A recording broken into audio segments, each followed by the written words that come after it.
வணக்கங்க. அஜித் என்டர்பிரைசஸ் கல் கம்பெனிலேருந்து நாங்கள் இன்டர்லாக் கல் இப்போது டெலிவரி கோசம் வந்திருக்கோம். இப்போ இன்டர்லாக் கல் கட்டின்னு இருக்காங்க. அது பாருங்கள், நல்லா போட்டு இது பேஸ்ட், இது சிமெண்ட்டை நல்லா கலந்து வச்சுருக்காங்க அந்த சந்து போடுறதுக்கு. இது காம்பவுண்ட் சார் போடுறாங்க. அது பாருங்கள், இது எவ்வளோ நீட்டாக ஃபினிஷிங் வருது பாருங்கள். இன்னும் போடுவாங்க. இது லைனாக வெட்டுக்குண்டு வச்சு ஸ்ட்ரெயிட் பார்த்து பண்ணுறாங்க. மேஸ்திரிகிட்ட கேட்போம், வேறு எங்கன்னா ஆர்டர் இருந்தால் பண்ணி கொடுப்பீங்களா? வேறு எங்கன்னா ஆர்டர் இருந்தால். உங்கள் சம்பளம் எவ்வளோ ஒரு நாளைக்கு? 1500 ரூபா.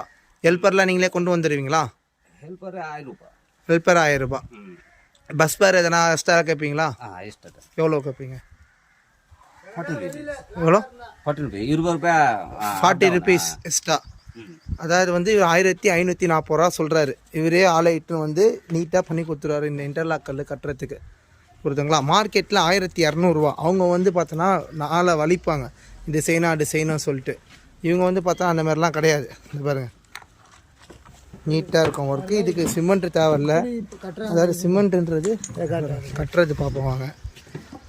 பாருங்கள், பேஸ்ட் எப்படி அப்ளை பண்ணிவிட்டு இன்டர்லாக்கை லாக் பண்ணிடுவாங்க. அதை பாருங்கள், இது இன்டர்லாக் கல். இது ஃபிக்ஸிங் மாடல். இது ஃபிட் பண்ணியாச்சா, அவ்வளோதான். இது லாக்கு. சிமெண்ட் பேஸ்ட் மிக்ஸ் பண்ணோம், ரெண்டுமே மிக்ஸ் பண்ணோம். அதான் பேஸ்ட் ஆயிடுச்சு. பேஸ்ட்